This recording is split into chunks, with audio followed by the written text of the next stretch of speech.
Hello guys, welcome to अभियान IAS academy. तो general science की आज हमारी नेक्स्ट क्लास है और आज का जो हमारा टॉपिक है दैट इज न्यूट्रिशन साइंस।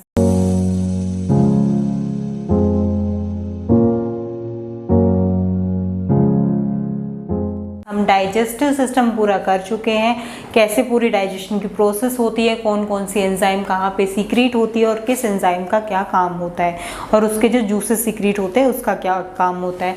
अब बारी आती है न्यूट्रिशन की। अब जो न्यूट्रिशन हमारा होता है उसमें होती है हमारी कुछ प्रोसेसेस जो हमने डाइजेशन में पढ़ी थी, that are ingestion, digestion, assimilation, absorption and excretion.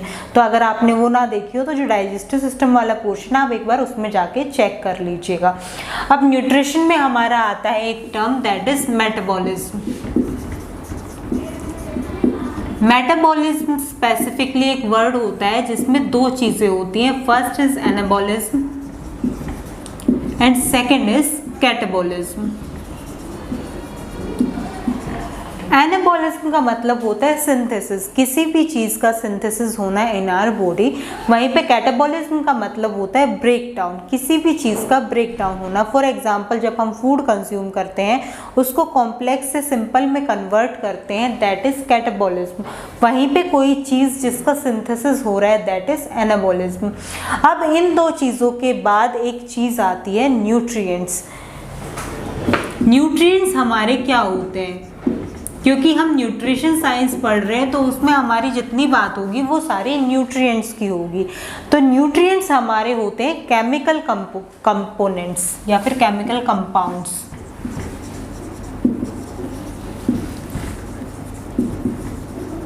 जितने भी आपके फंक्शंस होते हैं आपकी बॉडी में, फॉर एग्जांपल नरिशमेंट प्रोवाइड करना, एनर्जी प्रोवाइड करना, वो सारे आपके by the help of nutrients होते हैं। न्यूट्रिएंट्स में हमारी दो चीज़ें होती हैं, एक होता है मैक्रोन्यूट्रिएंट्स और दूसरा होता है माइक्रोन्यूट्रिएंट्स। और as per the name macro means large and micro means small. तो वो न्यूट्रिएंट्स जो हमारी बॉडी में लार्ज अमाउंट में रिक्वायर्ड है वो हमारे रखे गए हैं मैक्रो न्यूट्रिएंट्स की कैटेगरी में, और वो न्यूट्रिएंट्स जो हमारी बॉडी में स्मॉल अमाउंट में रिक्वायर्ड है वो रखे गए हैं माइक्रो न्यूट्रिएंट्स की कैटेगरी में। अगर हम इनको इंडिविजुअल देखें तो मैक्रो न्यूट्रिएंट्स में हमारे आते हैं प्रोटीन, कार्ब्स एंड फैट, और माइक्रो न्यूट्रिएंट्स में हमारे आते हैं vitamins and minerals. Means protein, carbs means carbohydrate and fat, ये तीन आपकी क्लासेस हैं मैक्रोन्यूट्रिएंट्स की। वहीं पे माइक्रो की हम बात करें तो हमारे जो विटामिन्स एंड मिनरल्स हैं ये तो आते हैं आपके माइक्रोन्यूट्रिएंट्स में। अब आपने जब आप स्कूल में थे तब भी आपने पढ़ा होगा कि क्लासिफिकेशन की जाती है energy giving foods, body building foods and protective foods. तो उसके बेसिस पे means on the basis of the main function अगर हम बात करें एनर्जी गिविंग फूड्स, वो कहा जाता है हमारे कार्बोहाइड्रेट को, क्योंकि जो हमारी बॉडी में मेन सोर्स होता है एनर्जी का is glucose which is the type of carbohydrate. Second, body building foods which are known as protein. जो आपने सेल वाला अगर आपने वीडियो देखा हो उसमें मैंने बताया था कि जो प्रोटीन का मेन फंक्शन होता है वो होता है सेल डेवलपमेंट में, सेल ग्रोथ में, इसलिए इनको कहा जाता है बॉडी बिल्डिंग फूड्स। और हमारे जो प्रोटेक्टिव फूड्स आते हैं उसमें आते हैं हमारे vitamins and minerals which boost are immunity, और वो हमारी बॉडी की प्रोटेक्शन में, हमारे इम्यून सिस्टम की प्रोटेक्शन में हेल्प करते हैं। अब सबसे पहली क्लास हम लेते हैं दैट इज कार्बोहाइड्रेट। तो सबसे पहला आता है हमारा कार्बोहाइड्रेट। कार्बोहाइड्रेट के हम कॉन्स्टिट्यूएंट्स की बात करें तो इसमें हमारा आता है कार्बन, हाइड्रोजन एंड ऑक्सीजन, जिनकी रेशियो रहती है 1:2:1। अगर आप एक एग्जांपल लो, जैसे ग्लूकोज का हमारा फॉर्मूला क्या होता है C6H12O6, यहाँ से अगर हम रेशियो देंगे 6:12:6 मीन्स 1:2:1। तो ये रेशियो रहती है आपके कार्बोहाइड्रेट के केमिकल स्ट्रक्चर की। उसके बाद 1 gram of carbohydrate provide how much of energy. तो 1 ग्राम कार्ब्स की बात करते हैं तो इट प्रोवाइड्स 4 किलो कैलोरीज।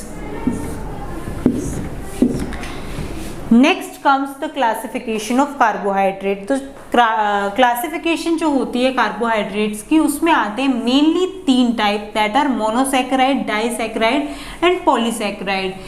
एक 4th क्लासिफिकेशन भी होती है, दैट इज ओलिगोसैकेराइड, वो भी हम थोड़ी सी देखेंगे। तो first is monosaccharide, second is disaccharide, third is oligosaccharide and fourth is polysaccharide. अब जो यहाँ पे सैकेराइड वर्ड यूज हो रहा है उसका मतलब क्या होता है? सैकेराइड वर्ड का मतलब होता है शुगर। मोनोसैकेराइड यानी कि जहाँ पे सिंगल सैकेराइड यूनिट होती है, दैट इज मोनोसैकेराइड। और इनके एग्जाम्पल में आते हैं mainly 3, that are glucose, fructose and galactose. These 3 are the example of monosaccharide. Next comes disaccharide, जहाँ पे 2 मोनोसैकेराइड यूनिट एक दूसरे के साथ कंबाइन होती हैं। इनमें आते हैं आपके first is maltose, second is sucrose and third is lactose. जो 2 यूनिट कंबाइन होती है उसमें सबसे पहली यूनिट हमेशा ग्लूकोज रहती है, सेकेंड यूनिट 1 by 1 करके ज्वाइन होती है। फॉर एग्जाम्पल मेल्टोज में दोनों यूनिट ग्लूकोज होंगी, first glucose plus glucose. Sucrose में ग्लूकोज के साथ फ्रक्टोज होगा और लैक्टोज में ग्लूकोज के साथ गैलेक्टोज कंबाइन होगा। These are example of disaccharide. Next is oligosaccharide. Oligosaccharide में आते हैं आपके जो फाइब्रस फूड्स होते हैं, आपने सुना भी होगा डाइटरी फाइबर। इसमें आपका fructo oligosaccharide, that is FOS, inulin, ये कुछ एग्जाम्पल होते हैं ओलिगोसैकेराइड के। डाइटरी फाइबर क्या होता है? डाइटरी फाइबर होता है रफेज, इसको दूसरा नाम दिया गया है रफेज या फिर इनडाइजेस्टिबल कार्ब्स, क्योंकि जो फाइबर होता है वो कभी भी आपकी बॉडी में डाइजेस्टिबल नहीं होता, ये इनडाइजेस्टिबल फॉर्म होती है कार्ब्स की। इनका काम क्या होता है? जो आपका फूड है उसको एक बल्क प्रोवाइड करना और जो आपकी बोल मूवमेंट है, जो आपकी GIT की मूवमेंट है उसको एनहेंस करना। और जो भी खाना खाने के बाद आपको सैटिस्फैक्टी या सेटिस्फैक्शन की फीलिंग आती है, that is due to the presence of fibre. Next comes polysaccharide. Polysaccharide जहाँ पे बहुत सारी यूनिट्स अटैच होती हैं, इसमें आपका आता है glycogen, next is starch. Glycogen और स्टार्च के अगर हम डिफरेंस की बात करें, जब ग्लूकोज का अमाउंट हमारी बॉडी में ज़्यादा हो जाता है, मतलब हम जो खाना खाते हैं वो एक होता है जो हमारा उस टाइम पे यूज़ होगा और कुछ खाना रिजर्व फॉर्म में हमारी बॉडी में स्टोर होता है।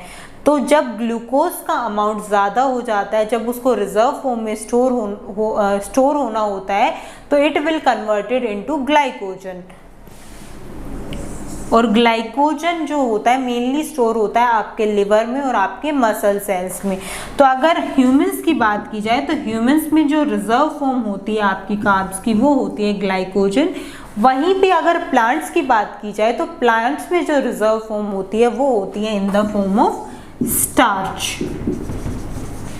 ये मेन डिफरेंस होता है ग्लाइकोजन और स्टार्च में। अब मैंने बताया कि जब ग्लाइकोजन की फॉर्म में स्टोर हो जाता है तो रिजर्व फॉर्म क्यों की जाती है? इन केस अगर आप उतना अमाउंट नहीं इनटेक कर पा रहे हो या फिर कभी कभी आप फास्ट रखते हो या मे बी कोई ऐसी कंडीशन होती है उस टाइम पे आप फूड इनटेक नहीं कर पाते हो, तो उस टाइम पे आपको एनर्जी मिलती है by the use of that glycogen. जो ग्लूकोज ग्लाइकोजन में कन्वर्ट हुआ था, ये ग्लूकोज था, ये कन्वर्ट हुआ ग्लाइकोजन में। अब जब बॉडी को उस रिजर्व फॉर्म की रिक्वायरमेंट है, एनर्जी की रिक्वायरमेंट है, तो ये ग्लाइकोजन है ये जो दोबारा कन्वर्ट होता है ग्लूकोज में and it provide energy to you. Next comes the deficiency and excess intake of glucose. Excess को कहा जाता है टॉक्सिसिटी।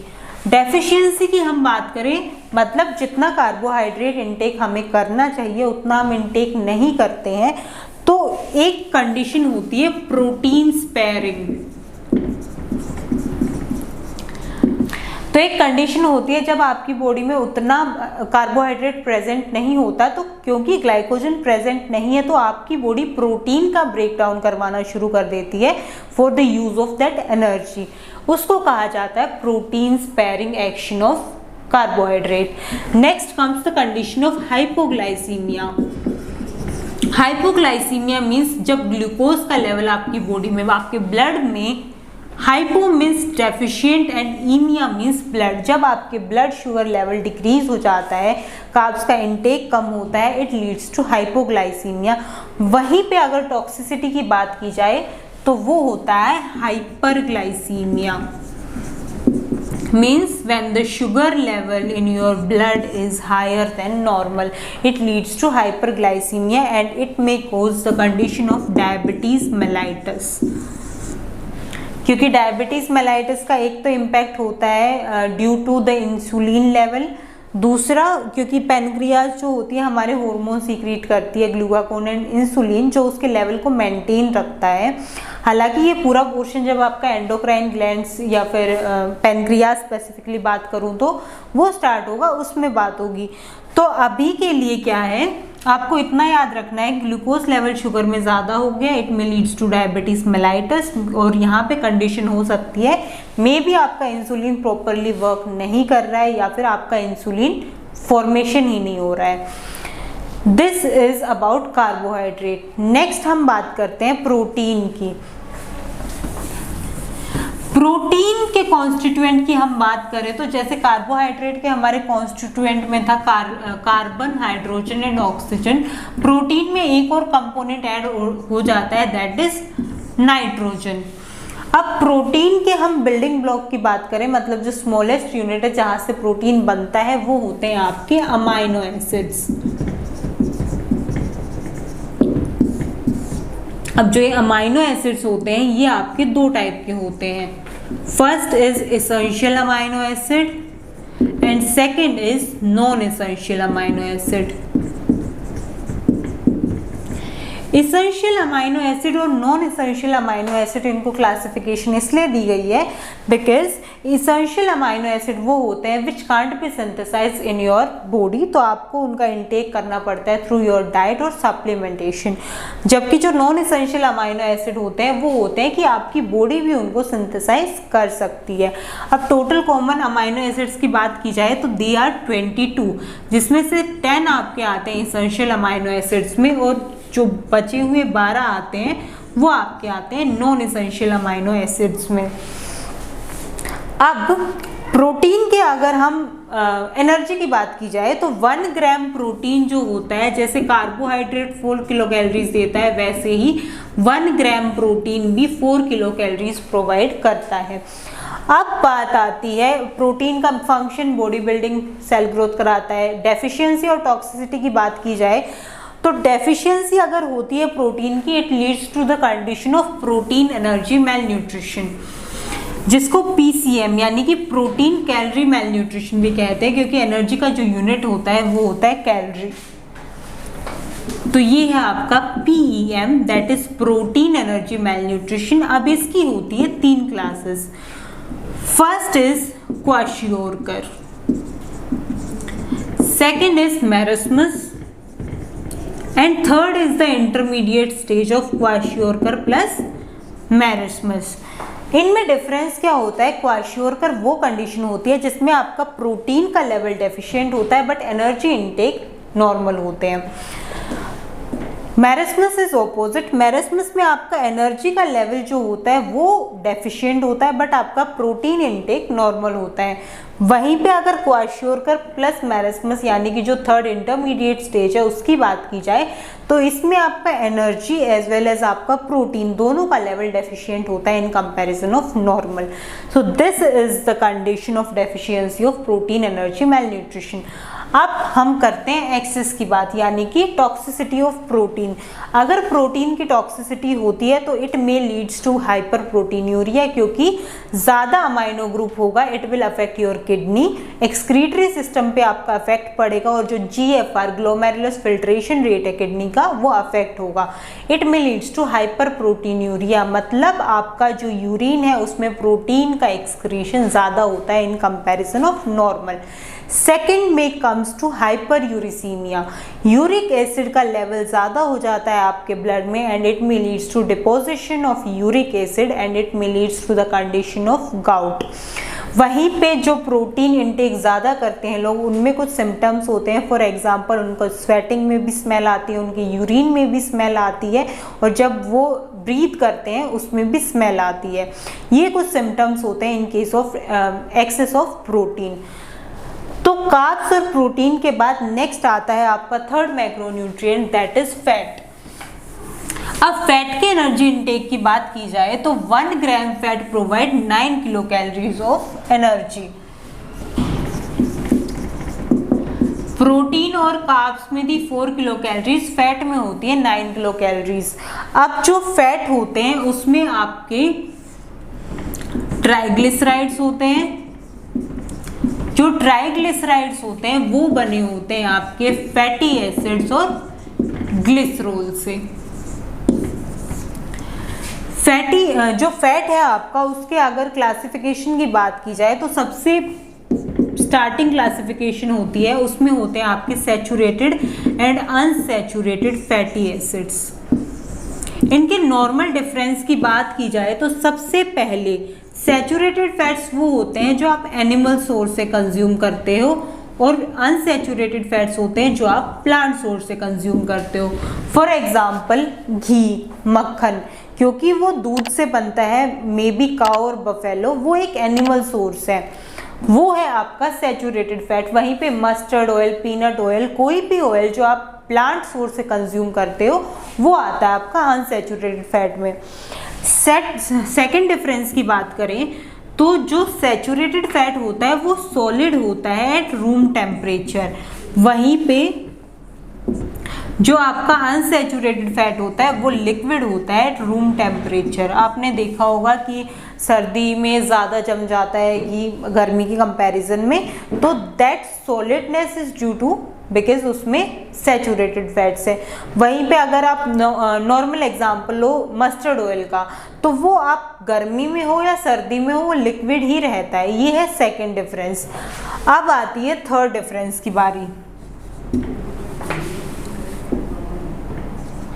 थर्ड डिफरेंस इज कि जो सैचुरेटेड फैट्स का जो स्ट्रक्चर होता है उसमें सारे के सारे सिंगल बॉन्ड्स प्रेजेंट होते हैं, वहीं पे जो अनसैचुरेटेड फैट होता है उसमें डबल बॉन्ड प्रेजेंट होते हैं।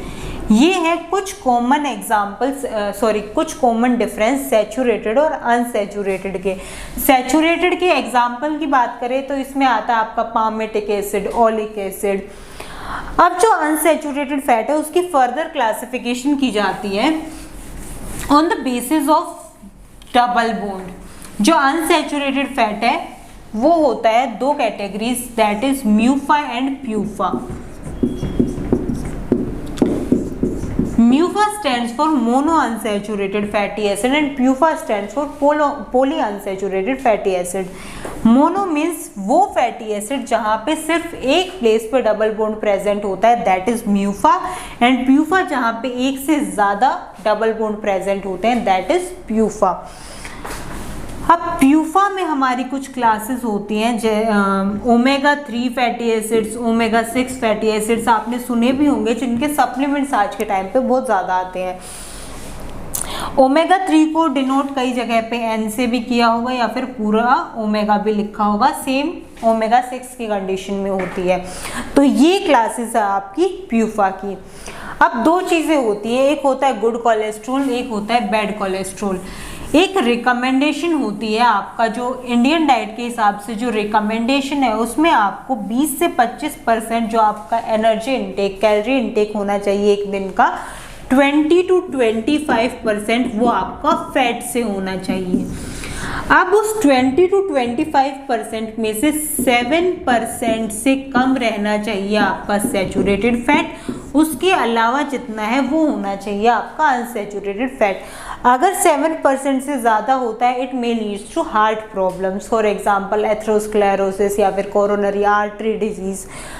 ये क्यों होता है? क्योंकि जो आपके लिपोप्रोटीन होते हैं उनकी कुछ क्लासेस होती हैं, जिनमें से हम मेन सिर्फ 2 क्लासेस देखेंगे, that are HDL and LDL। LDL का मतलब होता है लो डेंसिटी लिपोप्रोटीन और HDL का मतलब होता है हाई डेंसिटी लिपोप्रोटीन। जो HDL आपका होता है उसको कहा जाता है गुड कोलेस्ट्रॉल और जो LDL आपका होता है उसको कहा जाता है बैड कोलेस्ट्रॉल। इसका रीज़न क्या होता है? Low density lipoprotein. डेंसिटी आपने पढ़ा होगा, डेंसिटी होता है मास पर वॉल्यूम, वॉल्यूम के हिसाब से उसका मास कितना है। तो जो लो डेंसिटी का मतलब है, फॉर एग्जांपल ये कोई लिक्विड है, मान लो ये आपका ब्लड है या फिर आपकी ब्लड वेसल्स है जिसमें आपका ब्लड फ्लो हो रहा है, अगर डेंसिटी लो होती है तो वो नीचे जाके सेटल डाउन नहीं होगा, वो ऊपर फ्लोट करेगा। वहीं पे हाई डेंसिटी जिसकी मास पर वॉल्यूम ज़्यादा है वो नीचे जाके डिपॉजिट होगा। यही रीज़न होता है कि जो लिवर होता है वहाँ पे आपका जितना भी रिजर्व हो वो जाके स्टोर होता है। तो HDL के केस में क्या होता है, उसकी डेंसिटी ज़्यादा होती है तो वो जाके लिवर में स्टोर हो जाता है। ऑन द अदर हैंड जो LDL होता है वो वहाँ पे स्टोर नहीं होता, वो आपकी जो आर्टरीज होती है वहाँ पे जाके फ्लोट होता है और वहाँ पे जाके उसकी डिपोजिशन होती है। फॉर एग्जांपल ये आपकी आर्टरी, यहाँ पे कहीं पे भी जाके वो डिपोजिट हो गया तो वो डायरेक्ट आपकी कार्डियोवैस्कुलर डिजीज को कोज करेगा। It may be hypertension, it may be atherosclerosis, thrombus formation कर सकता है, मतलब वो जाके आपके हार्ट पे अफेक्ट करेगा। बट इनकी जो नॉर्मल रिकमेंडेशन है कि 7% तक सैचुरेटेड और उसके अलावा जितना है वो पॉली अनसैचुरेटेड लेना चाहिए, क्योंकि HDL पे अगर ज़्यादा हो गया लिवर में जाके स्टोर हो रहा है वो, बट लिवर में अगर बहुत ज़्यादा स्टोर होगा फैट तो it may leads to fatty liver. This is the reason कि जो नॉर्मल रिकमेंडेशन है उसको फॉलो करना चाहिए। अब इसके बाद अगर एक्सेस और डेफिशिएंसी की बात करनी हो, मैंने थोड़ी सी बता भी दी है। अगर ज़्यादा होता है, टॉक्सिसिटी हो जाती है, कोलेस्ट्रॉल की होती है तो it leads to hyper cholesterolaemia, जिसमें आपका ब्लड में कोलेस्ट्रॉल का लेवल ज़्यादा हो जाता है। लिपिड का एक्सेस हो रहा है तो इट में लीड्स टू हाइपर लिपिडीमिया, यानी कि आपके ब्लड में लिपिड का लेवल ज़्यादा हो जाता है। तो आज आपके जितने भी मैक्रोन्यूट्रिएंट्स थे that are protein, carbs and fat, वो आज की क्लास में आपके कवर हो चुके हैं। नेक्स्ट क्लास जो हमारी होगी जनरल साइंस की न्यूट्रिशन की, उसमें हमारे माइक्रोन्यूट्रिएंट्स यानी कि वाइटामिन्स एंड मिनरल्स का पोर्शन कवर होगा। तो हम मिलेंगे अब नेक्स्ट क्लास में, तब तक आप अपना ध्यान रखिए और अपने घर वालों का भी ध्यान रखिए। Thank you.